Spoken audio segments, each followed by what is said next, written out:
दोस्तों नमस्कार।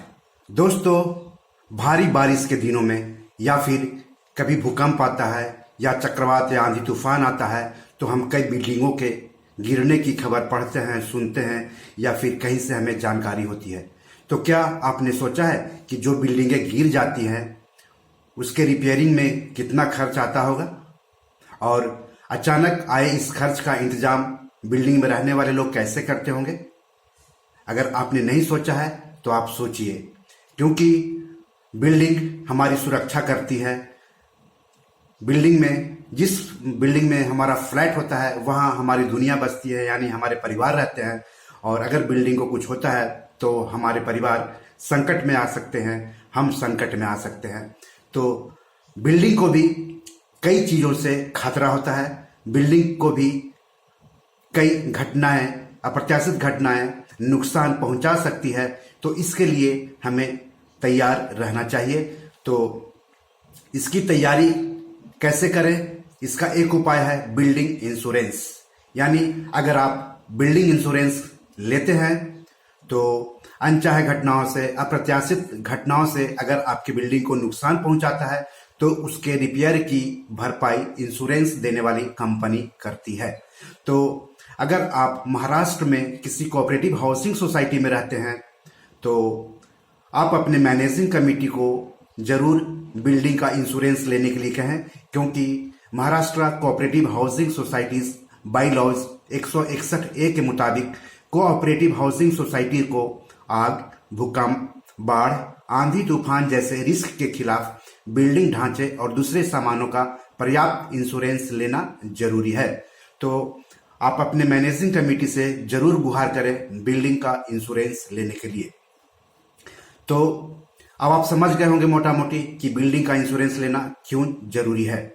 तो चलिए फिर भी मैं बता देता हूं कि बिल्डिंग इंश्योरेंस दरअसल होता क्या है। किसी अनचाही अप्रत्याशित घटना से अगर बिल्डिंग को नुकसान हो जाए तो उसकी आर्थिक भरपाई यानी इंश्योरेंस देने वाली कंपनी की तरफ से मुआवजा, ताकि बिल्डिंग के इंश्योर्ड हिस्से को हुए नुकसान का निर्माण फिर से किया जा सके।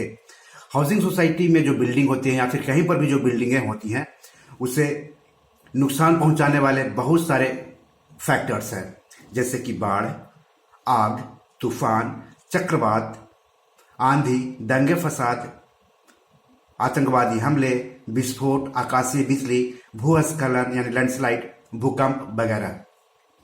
ये सब अप्रत्याशित और अनचाहे होते हैं, लेकिन बिल्डिंग और उससे जुड़े सामान जैसे कि पानी टंकी, दीवार, pipeline, swimming pool, club house, बिजली meter, generator, compound wall, lift, community hall, बिजली का तार, बिजली का मोटर, सीसीटीवी कैमरे, फर्नीचर, बिल्डिंग का गेट वगैरह को नुकसान पहुंचाते हैं। इंश्योरेंस रहने पर मुआवजा मिलेगा जिससे हम रिपेयर करवा सकते हैं। अगर मान लीजिए कि कोई बिल्डिंग गिरती है तो बिल्डिंग का मलबा भी नीचे गिरता है और मलबा को भी हटाना होता है। तो मलबा को हटाने में काफ़ी पैसे खर्च होते हैं।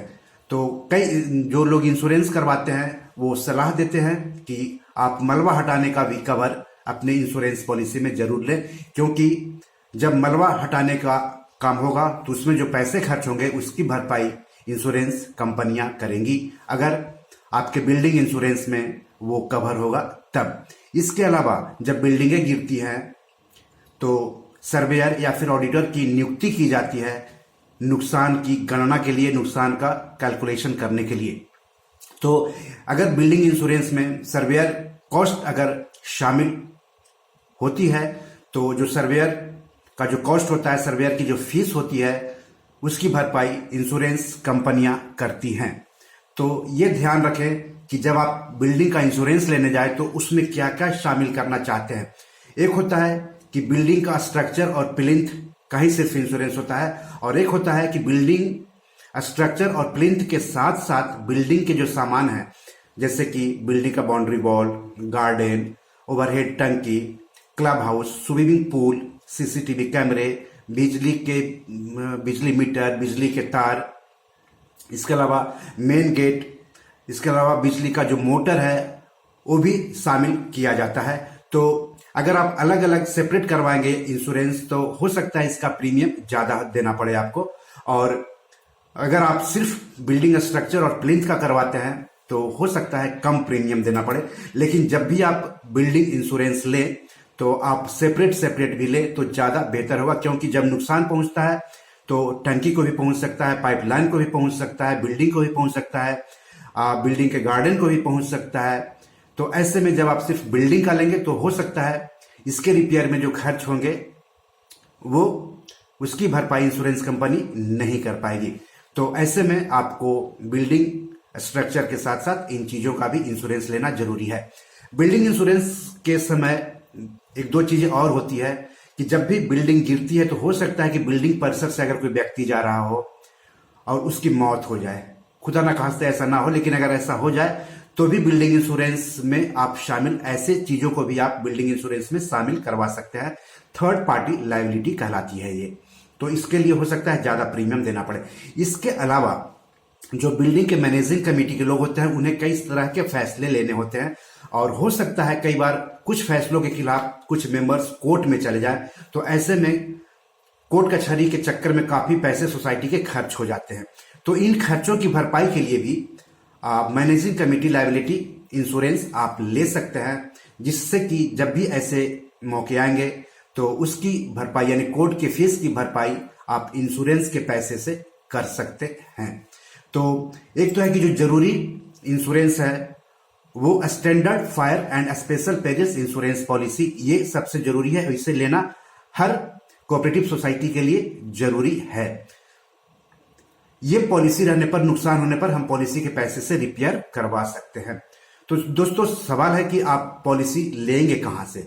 तो जो एजेंट नॉन लाइफ इंश्योरेंस करवाते हैं आपको उनसे बात करनी चाहिए, या फिर जो इंश्योरेंस एजेंट होते हैं उनसे बात करनी चाहिए, या फिर आप गूगल में सर्च करके पता कर सकते हैं कि बिल्डिंग इंश्योरेंस करवाने वाली कंपनियां कौन कौन सी है, और उन कंपनियों के बारे में जान करके उनकी वेबसाइट पर जा करके भी आप पता कर सकते हैं।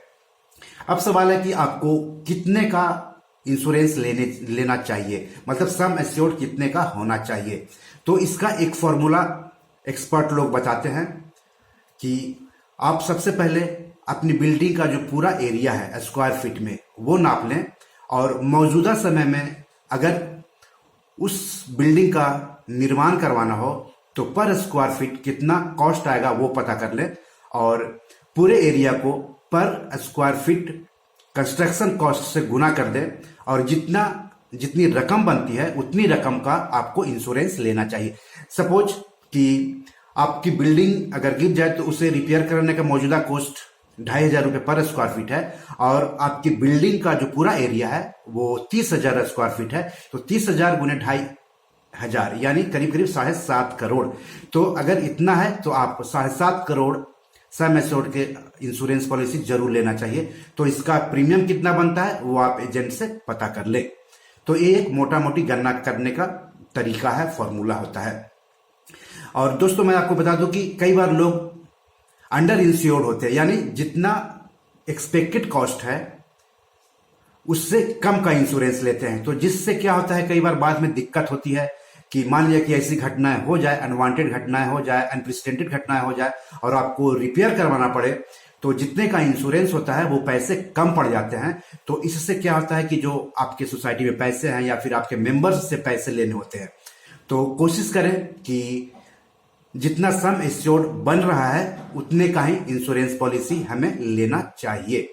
तो आज इतना ही, लेकिन जाते जाते मैं आपको बता दूं कि अगर आपके बिल्डिंग का इंश्योरेंस नहीं हुआ है तो अपने एक मैनेजिंग कमेटी से, चेयरमैन, सेक्रेटरी से कह करके जरूर बिल्डिंग का इंश्योरेंस पॉलिसी ले ले। खास करके आप महाराष्ट्र में रहते हैं और किसी कोऑपरेटिव हाउसिंग सोसाइटी में रहते हैं तो दोस्तों अगर आप तक आपने इस YouTube चैनल को सब्सक्राइब नहीं किया है तो जल्दी से करें, और पैसों से जुड़े हुए कोई भी सवाल हो तो बेहिचक आप पूछें, आपके सारे सवालों के जवाब दिए जाएंगे। तो आज इतना ही, नमस्कार।